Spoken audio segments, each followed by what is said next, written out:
O escotismo nasceu em 1907 na Inglaterra, criado por Lord Baden-Powell, um general inglês muito preocupado com a educação dos jovens. Baden-Powell tinha experiência como educador. Durante a Guerra Colonial Inglesa na África do Sul, aproveitou os jovens como auxiliares. O escotismo foi uma espécie de reação à industrialização. O ar pesado das grandes cidades motivou a busca de mais contato com a natureza e a prática de esportes. Os jovens se uniram em associações, brigadas e clubes esportivos. Baden-Powell se aproximou de um deles, a Brigada de Jovens Católicos. Ele reuniu 20 meninos de todas as classes sociais num acampamento no sul da Inglaterra para testar um novo método de ensino, o aprender fazendo. O encontro, de 25 de julho a 9 de agosto de 1907, é considerado o marco de fundação do escotismo. As experiências de Baden-Powell no acampamento resultaram no livro Escotismo para Rapazes. Em pouco tempo, os meninos ingleses se tornaram Boy Scouts. O movimento cruzou as fronteiras da Inglaterra. O livro foi traduzido e o escotismo se tornou uma grande fraternidade mundial. O método Baden-Powell, até hoje, se baseia na ideia de que o jovem tem como característica humana o sentido gregário. Gostam de grupos, bando, ninguém gosta de ser mídia, de ser isolado. E a patrulha o que é? Um grupo de 6 a 8 jovens que elegem o seu monitor, o seu submonitor e procuram fazer as suas atividades por patrulha. Essa foi a ideia do Baden-Powell, que talvez seja o maior segredo do escotismo. O escotismo era visto como um método de civismo, não é? Em que as gerações estavam precisando de alguma coisa que preenchesse o vazio na vida deles.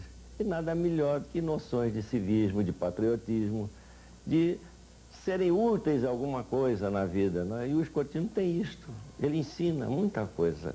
No Brasil, o escotismo chegou em 1910, trazido por suboficiais do encouraçado Minas Gerais, que desembarcaram no Rio com livros e uniformes para fundar o Centro de Boy Scouts.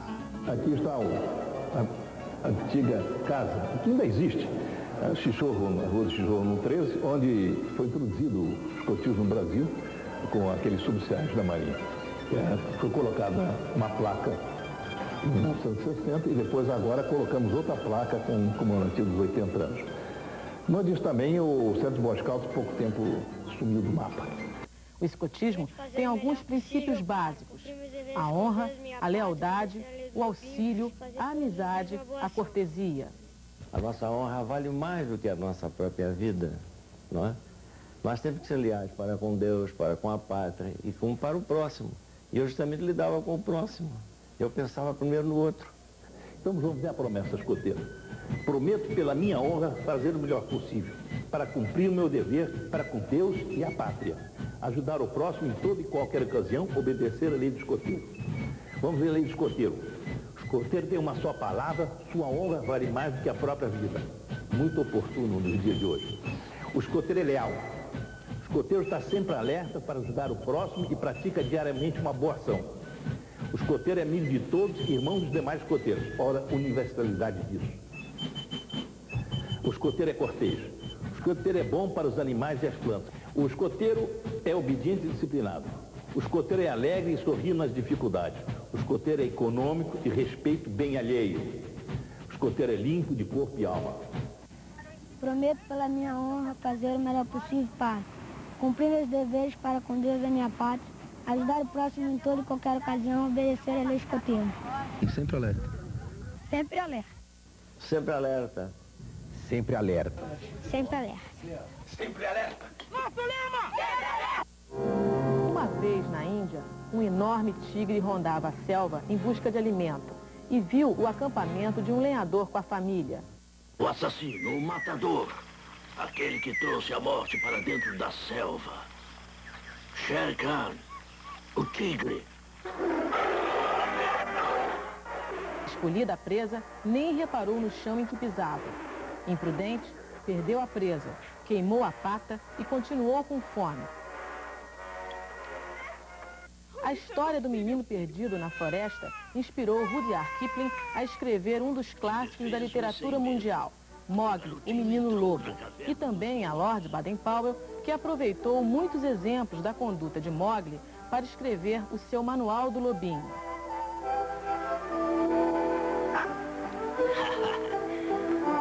Sentia-se tão bem ali como se estivesse ao lado de sua mãe. O Baden-Powell, de Kipling. E ele tinha um espírito assim, muito grande de vivência com a natureza, observações.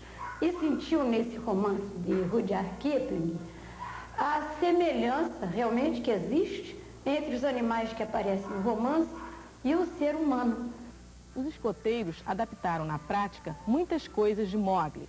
O fogo do conselho, por exemplo, baseia-se na Roca do Conselho, que no livro de Rudyard Kipling é uma pedra no alto da montanha onde os lobos se reúnem para conversar e tomar decisões.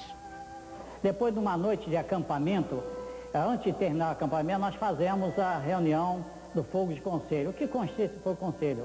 Os garotos todos reunidos em volta de uma fogueira que é armada, onde eles irão dizer canções, irão fazer sketch, irão conversar realmente sobre a atividade que participaram. No Fogo Conselho usa-se justamente a capa do Fogo Conselho, que é a mística do Fogo de Conselho, é a capa.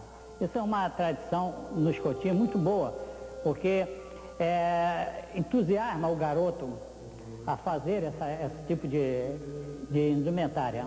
Nós temos também aqui um bonezinho.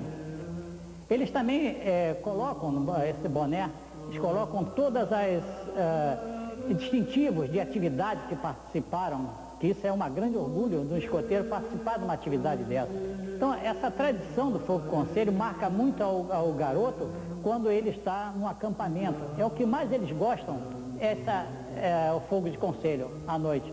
Geralmente leva numa máxima umas 2 horas, onde eles irão ter canções, esquete, irão fazer brincadeiras, irão simplesmente se divertir.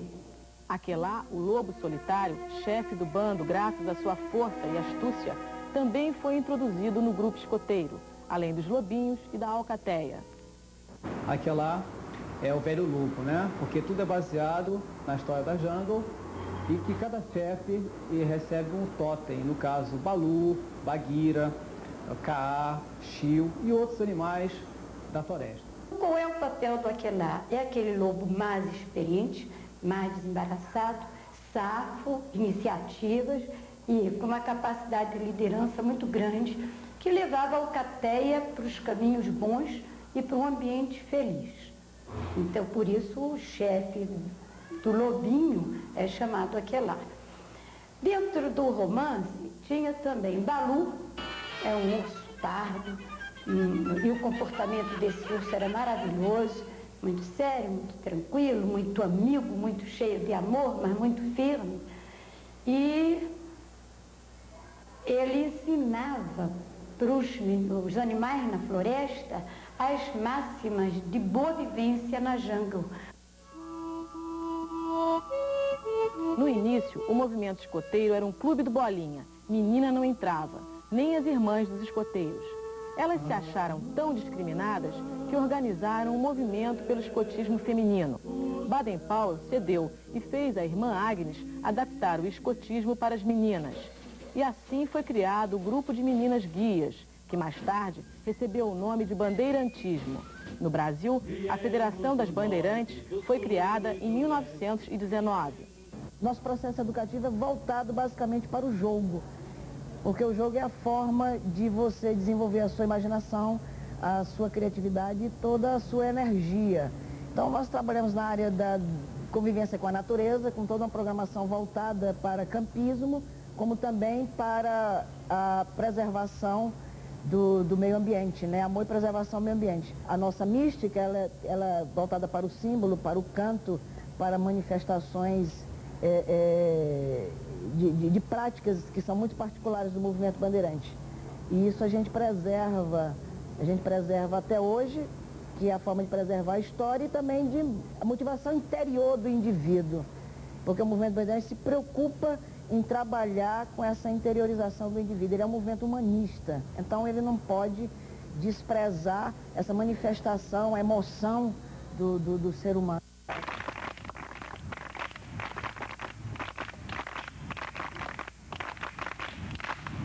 Aí eu aprendi a cuidar dos animais, a dar nó, engravata, a não arrancar flores, a respeitar a natureza. A gente aprende a fazer muitas brincadeiras. Árvore da montanha, orelha, árvore da montanha, orelha. Bom, o que a gente vai ensinar agora é uma técnica de descida de montanha. Quando a gente vai descer de algum lugar, a gente tem várias técnicas. Árvore da montanha, orelha, árvore da montanha, orelha, da montanha, orelha, árvore da montanha, orelha. O escotismo no Brasil está completando 80 anos. Para comemorar, a União dos Escoteiros organizou uma série de atividades durante todo o ano. Uma delas foi a 6ª Aventura Nacional do Ramo Sênior, organizada no Parque Nacional de Itatiaia, pela região escoteira do Rio de Janeiro. A Aventura Sênior Nacional é a atividade maior do seniorismo brasileiro. Ela é realizada a cada 2 anos e esse ano foi escolhido o Rio de Janeiro como sede da Aventura Sênior Nacional. E a ideia da coordenação da atividade foi realizar uma aventura sênior em montanha. A nossa última aventura foi no Amapá e foi uma atividade na selva amazônica e essa então foi escolhida como uma atividade de montanha. E um marco importante, né, a nível de aventura sênior nacional, que é a primeira aventura sênior nacional com a participação de rapazes e moças.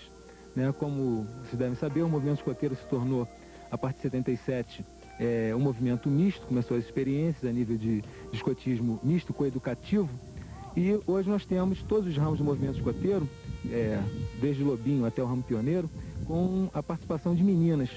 300 jovens entre 15 e 18 anos de 8 estados, acompanhados por 100 adultos, acamparam a 2.350 metros de altitude.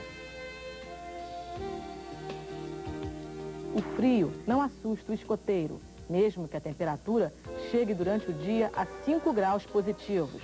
Eu acho que esse é um dos principais pontos da atividade, porque nós estamos no Rio de Janeiro, terra do sol, né, da praia, mas ao mesmo tempo é terra desse local maravilhoso que é Itatiaia.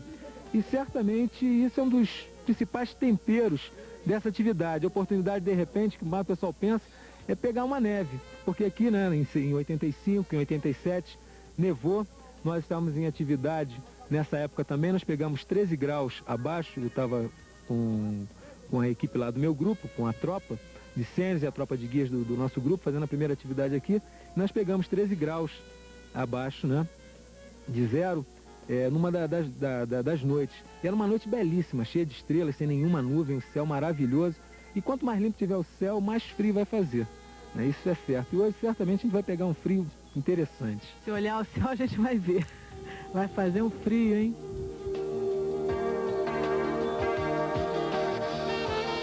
A montagem do acampamento é uma atividade coletiva. As meninas também participam. O que você está achando de ser escoteira? Eu também adoro, né, pô? Tem contato com a natureza, conhecer novas pessoas também, com fraternização escoteira. Acho um barato isso. Isso é vantagem de conhecer de mais perto as coisas que a natureza nos oferece, né? Porque você fica só na cidade, lá no meio de um monte de transporte, de coisas que só poluem, né? Que a gente não vê nada que satisfaça, né? Tão bem como a natureza. Que material que vocês têm que trazer para cá? Olha, é importante para a gente trazer para um acampamento desse, a gente tem que trazer muito material, algum material que é específico, né? A gente tem, por exemplo, uma mochila cargueira é imprescindível você trazer, porque você tem que trazer muita coisa aí de material, então tem que caber numa mochila grande. Ela ajuda ela tem uma configuração que ajuda você a distribuir o peso, ela ajuda você a trazer e te facilita. Tem que vir tudo dentro da mochila, alimentação, o vestuário, barraca, tudo vem dentro, né? Não pode vir nada fora por questão de segurança, por causa de equilíbrio e tudo mais. Aí você tem que trazer um cabo de polipropileno de 10 milímetros, a gente está trazendo, para poder ajudar a escalada, a gente está trazendo 8,5 metros cada pessoa, para poder facilitar, né? Cobertor grosso, 2 ou 3, malha, muitas malhas, tá?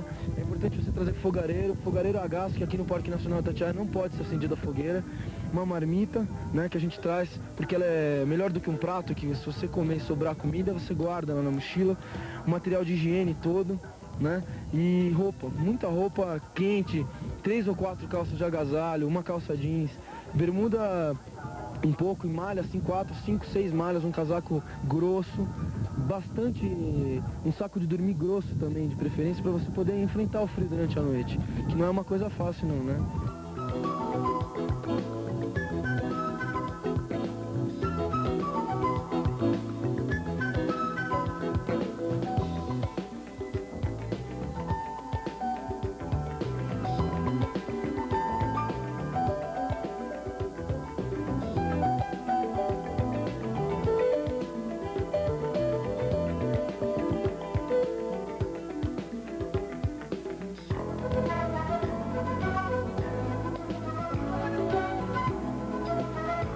O acampamento durou 4 dias.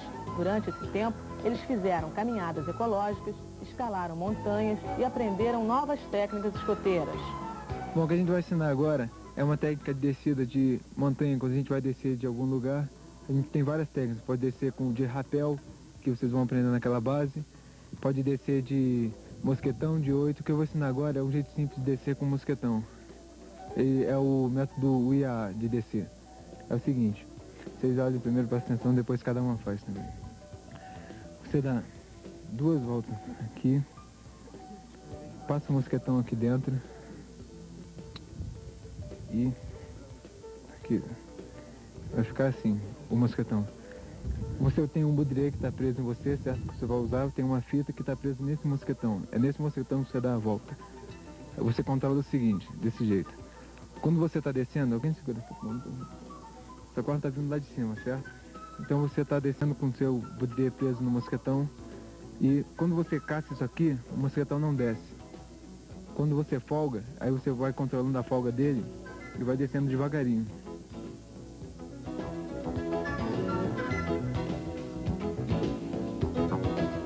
Eles aprenderam também a importância do clima no acampamento em montanha.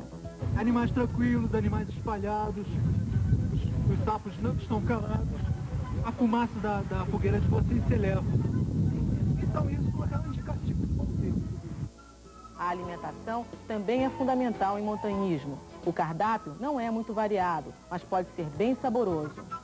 A comida mateira, ela originalmente é uma comida baseada em coisas que você pode obter na natureza, tá? Que era feita pelos próprios mateiros, conhecidos de todos nós escoteiros, tá? Com o tempo ela se desenvolveu, se transformou numa espécie de arte.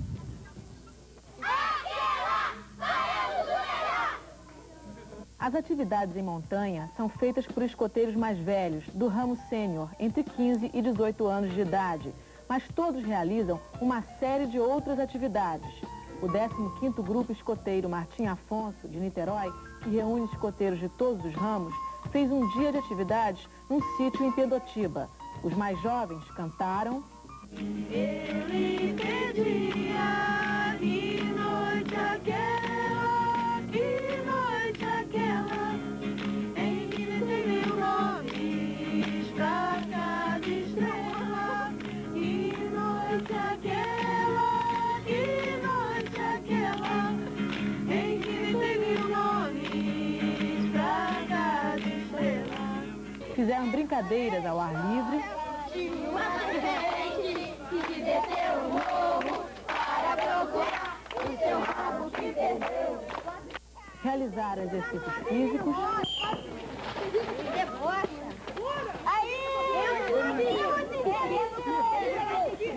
E aprenderam uma série de técnicas escoteiras, entre elas, construir casas em árvores, como as da família Robson.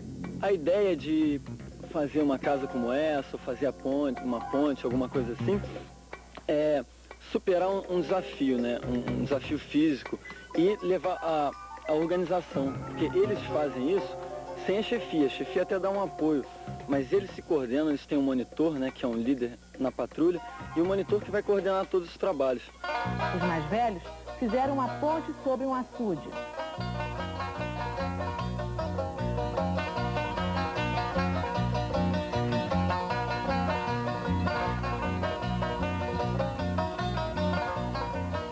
É bom participar de um grupo que está completo, vamos dizer. Nós temos 2 locatéias, uma tropa escoteira, uma tropa guia, uma tropa de escoteiras, uma tropa sênior e uma tropa pioneira.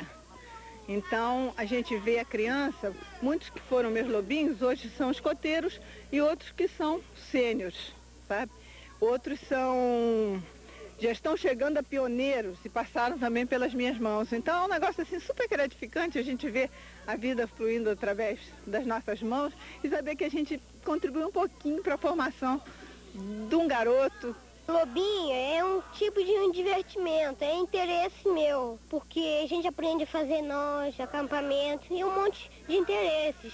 É muito divertido. Escotismo é um lazer, mas acho que cobra muito de você, você tem que ser responsável, entendeu? E aprender tudo, porque nunca deve se privar de aprender, porque a melhor coisa que tem é aprender e poder ensinar para os outros, né? Ajudando sempre quem você puder.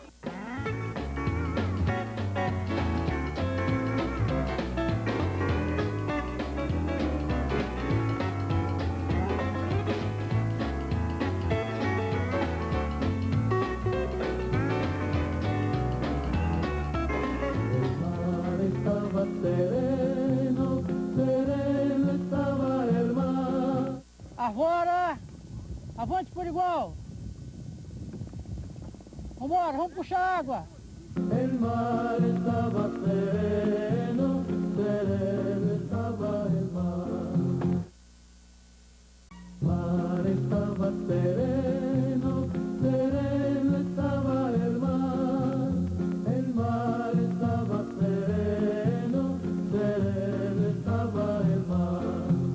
A Associação Brasileira de Escoteiros do Mar foi fundada em 1919 pelo velho Lobo, almirante Benjamin Sodré. Em 1937, o então ministro da Marinha, almirante Aristides Guilhem, entregou aos escoteiros do mar a Ilha da Boa Viagem, em Niterói, onde até hoje eles realizam uma série de atividades. Não mudamos nos princípios, não mudamos os critérios, não mudamos os métodos, apenas alguma coisa nos limita hoje. Porque nós não temos a mesma independência, vamos dizer, como nós tínhamos alguns anos atrás. Mas isso não impede, nós somos tremendamente fraternos, unidos. O escotismo do Brasil é uma unidade nacional e os escoteiros do mar estão aí.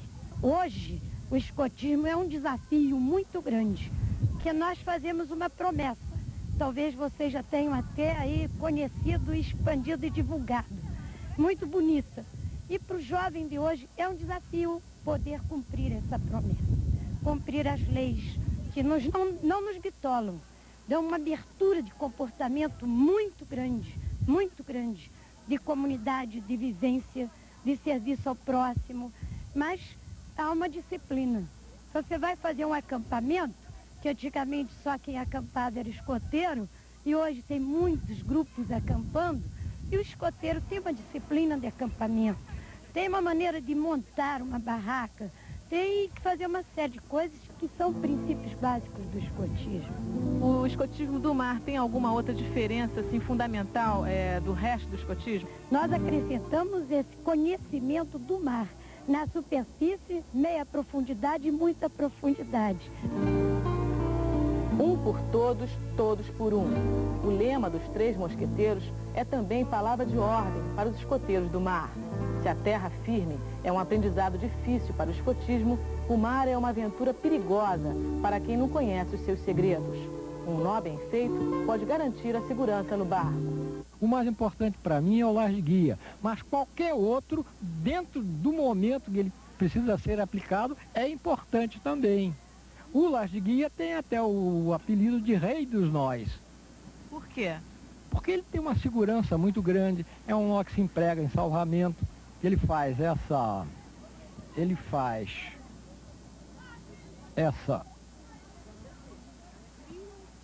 e com essa volta, né, é seguríssimo isso. Uma pessoa caiu no precipício, a gente pode dar esse nó na cintura e içar, né? É um nó de muita segurança. No mar, é preciso conhecer a linguagem dos sinais. Aqui, os escoteiros aprendem o significado das boias e balizas usadas na água para evitar acidentes e possibilitar salvamentos. Naquele local onde a voz de perigo isolado estiver instalada, é porque embaixo tem algum obstáculo que é maléfico à navegação. No mar, as bandeiras também comunicam. Cada posição representa uma letra do alfabeto. Uma conversa, por sinais, pode ser feita a uma grande distância.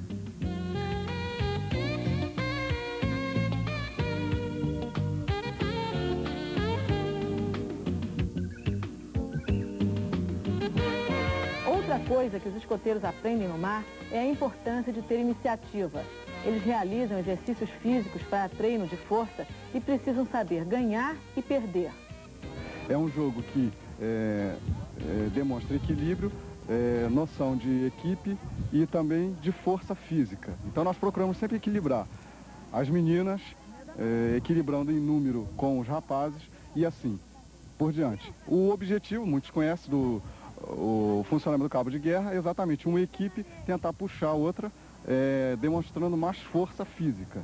Da mesma forma, os escoteiros do mar precisam lidar com ferramentas de corte, como facas e machados. A bandeira nacional é mais do que um símbolo. Através do quebra-cabeça, eles recebem noções de soberania e respeito à pátria. O verde e o amarelo são a casa de Davi e a casa de Alves. Depois, simbolicamente, as florestas e as riquezas minerais. Esse azul simboliza o quê? Em que dia? Não, céu representa no dia 15 de novembro, dia da proclamação da República. A posição das estrelas eram essas que estavam no céu. Depois das instruções, os escoteiros estão prontos para embarcar.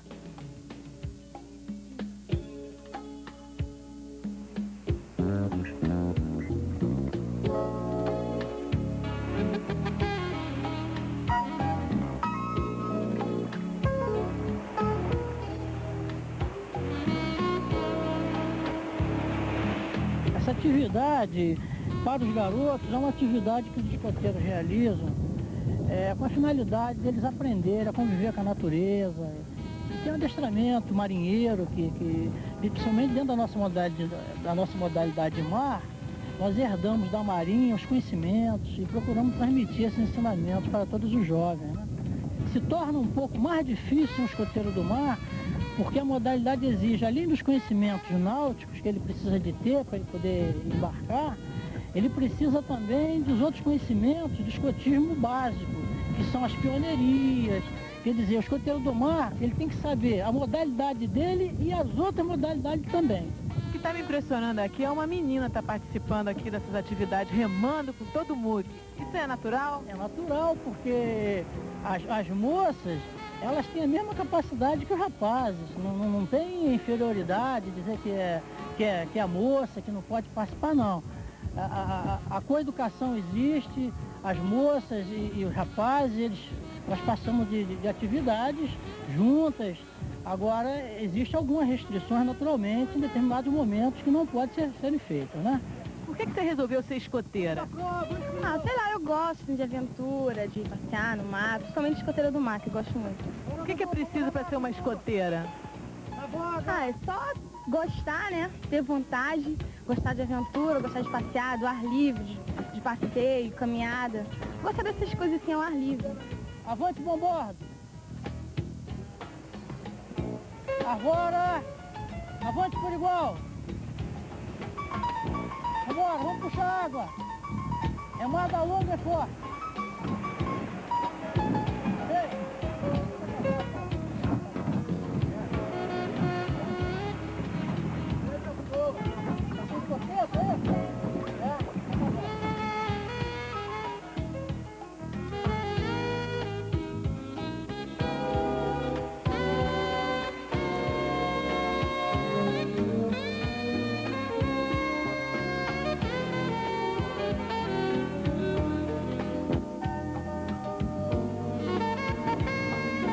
Sempre que terminam um encontro, os escoteiros do mar fazem a cadeia da fraternidade, lembrando sempre da união. Companheiros, um por todos, um por todos, um por todos, pelo escotismo do mar, do Brasil e do mundo. Sempre alerta! Sempre alerta! O escotismo do ar chegou ao Brasil em 1943, trazido pelo brigadeiro Godofredo Vidal. O movimento começou em Curitiba, mas logo se espalhou por todo o país. Em menos de um ano, já existiam 900 grupos de escoteiros do ar.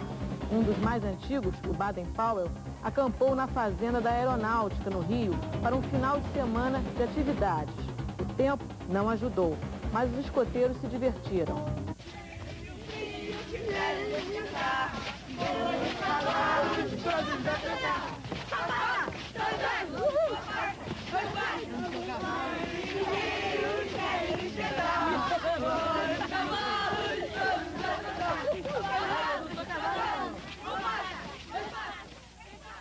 A parte do ar se diferencia exatamente pelas atividades voltadas a matérias ligadas à aviação.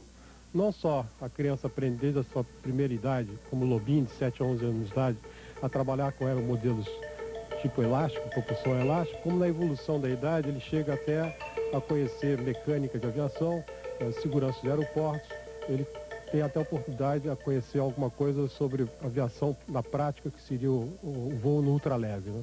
Isto aqui, vocês sabem o que é? Não. Isto aqui é um brevet. Todo chefe de grupo do ar usa este brevet. Isto significa que ele é o chefe de grupo do ar. E nós aqui do grupo fomos as primeiras mulheres a fazermos um curso específico do ar, porque o chefe do ar tem um curso específico, que é o Catar. E esse brevet aqui, o fundo, a cor é de acordo com a seção. Eu, por exemplo, sou uma mestra pioneira, sou chefe de jovens acima de 18 anos. A cor da seção é vermelha. Cada chefe usa a cor da sua seção. Oi, o que vocês estão fazendo aí, hein? A gente está fazendo o canto do lenhador. Como é que é? Me explica essa história. A gente tem que botar as ferramentas aqui para não pegar umidade. Para que servem essas ferramentas? Para a gente cortar bambu, fazer as pioneirias que a gente precisa. Isso evita que a lâmina das ferramentas fique no chão para não ficar cega.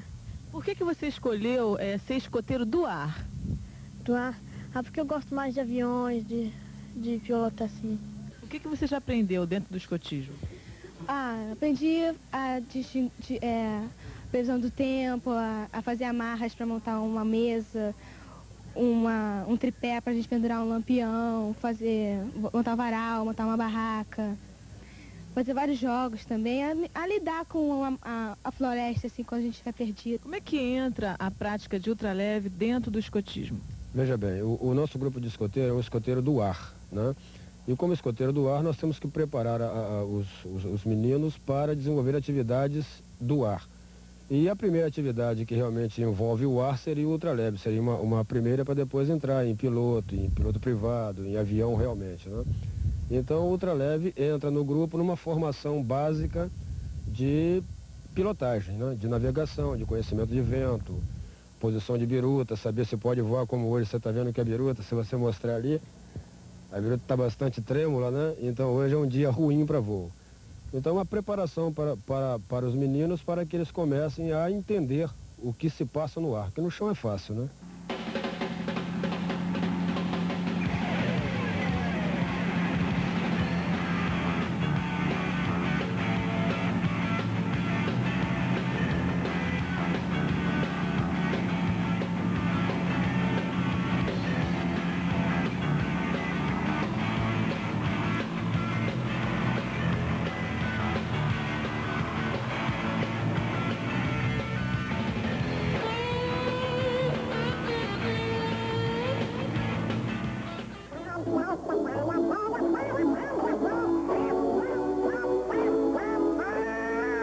Eu comecei como lobinho, o melhor possível.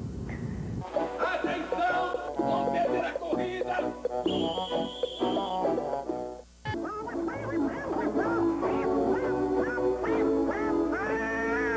Atenção! Vamos perder a corrida!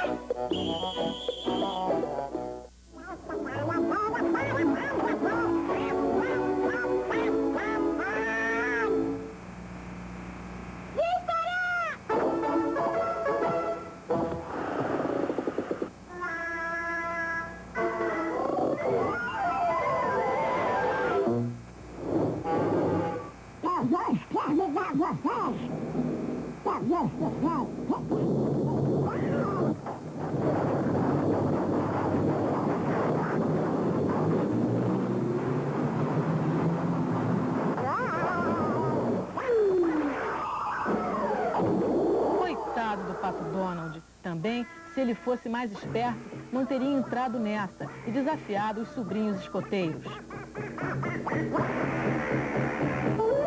O Guinho, o Zezinho e o Luizinho aprenderam a se defender contra as espertezas do tio Donald praticando escotismo. O Manual do Escoteiro Mirim é um verdadeiro livro de sobrevivência. Nele se aprende de tudo um pouco. Montar acampamento, fazer apito de papel, acender fogueira e até se livrar das maldades da maga patológica e da Madame Mim. Você se lembra de alguma coisa que tenha no Manual do Escoteiro Mirim que você tenha aprendido aqui? Semáforo. É a mesma coisa? É. O que mais?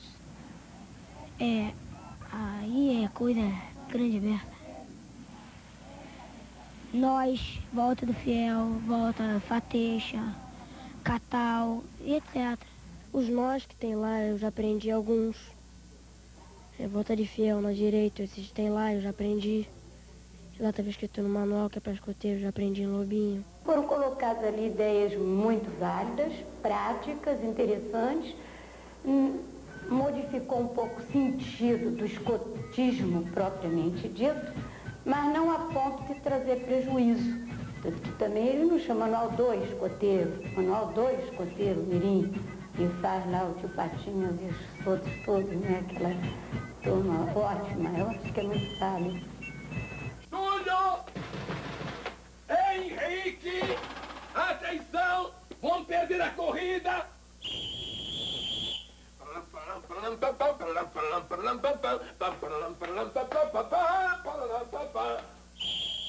O escotismo não inspirou apenas a criatividade de Walt Disney.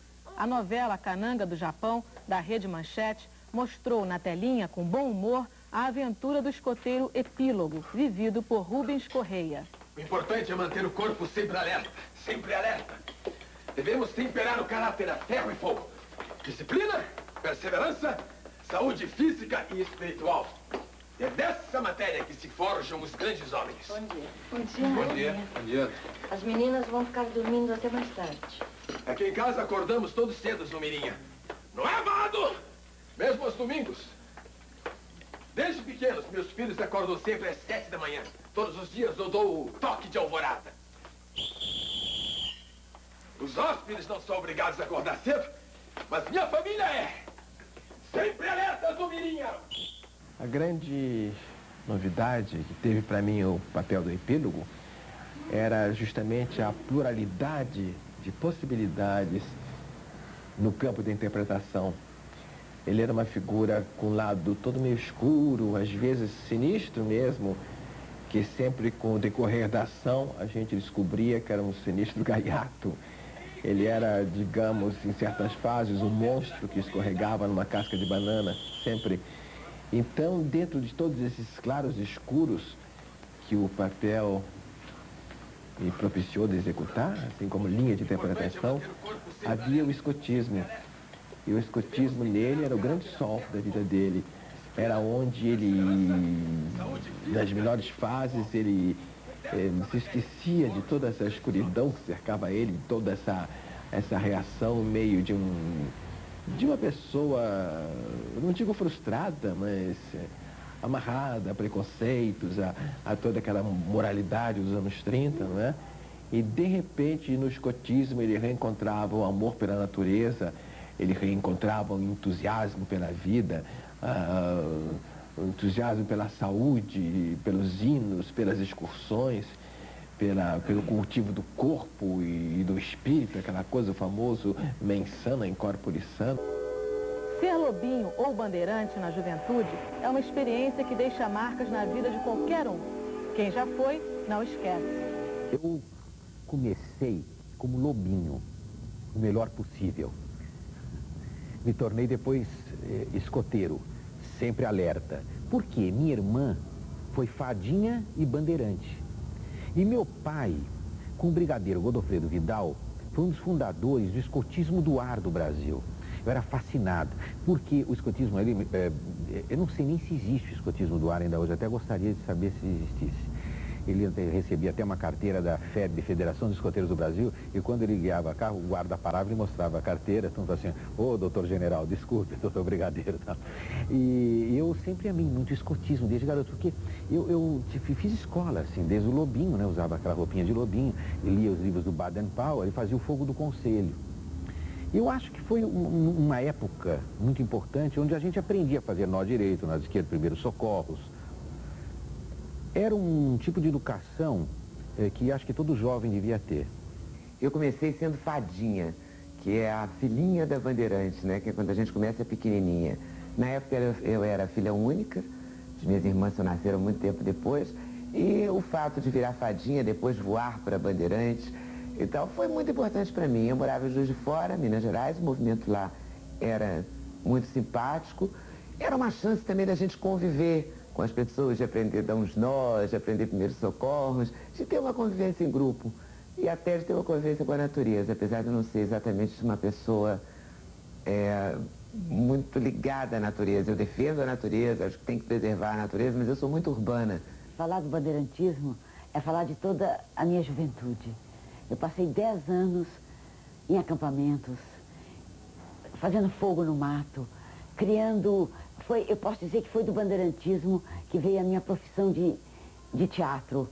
Quer dizer, nós fazíamos fogos de conselho à noite, em volta do fogo. Isso para uma moça naquela época, 1945 mais ou menos, era uma novidade, era uma coisa maravilhosa. Quer dizer, nós em volta do fogo, criando cenas, criando teatro e ao mesmo tempo no mato, fazendo fogueira, fazendo cozinha no mato, dormindo em barraca. Eu acho que o bandeirantismo é uma coisa essencial para a juventude. Eu tinha uma piada muito divertida, em que eu falava que tinha uma moça que para ela, cada vez que ela ia sair com um cidadão, ela não queria dinheiro, ela pedia um canivete suíço. Mas um canivete suíço porque hoje eu sou jovem e bonita, mas quando eu for velha e feia, já pensou que um escoteirinho não vai fazer por um canivete suíço? E concluía dizendo, escoteiro é aquele grupinho de meninos vestidos de imbecil comandado por um imbecil vestido de menino. A frase não é minha, atribui a Bernard Shaw.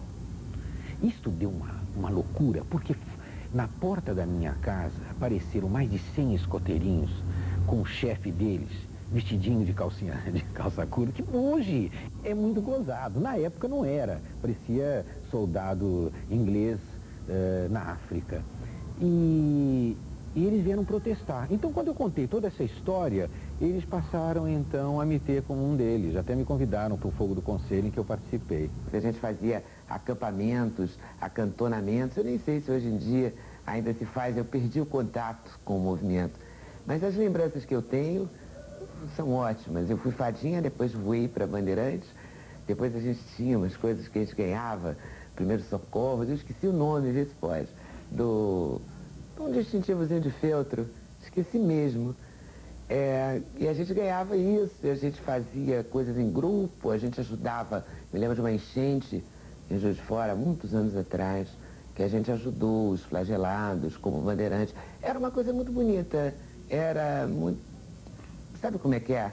Fazia a gente ficar mais alerta, né? Havia concurso de peças de teatro. Joana d'Arc era a nossa protetora, é a protetora do bandeirantismo. Então, uma vez, Calma Murtinho, que hoje é uma grande figurinista, que também era bandeirante, nós fomos fazer um espetáculo de Joana d'Arc na Ilha do Governador. Então, um concurso de peças. Então, eu vestida de Joana d'Arc, a Calma Murtinho vestida do Bispo Cochon, que era o que ia acusar. E, de repente, nós no meio da rua, representando a vida de Joana d'Arc, quando o povo em volta começou a chorar. Aí nós vimos que nós éramos mesmo artistas, que conseguimos coisa de brincadeira, a sério, de bandeirantes de 15 anos, 14 anos, nós conseguimos arrancar lágrimas do povo. Foi uma grande emoção.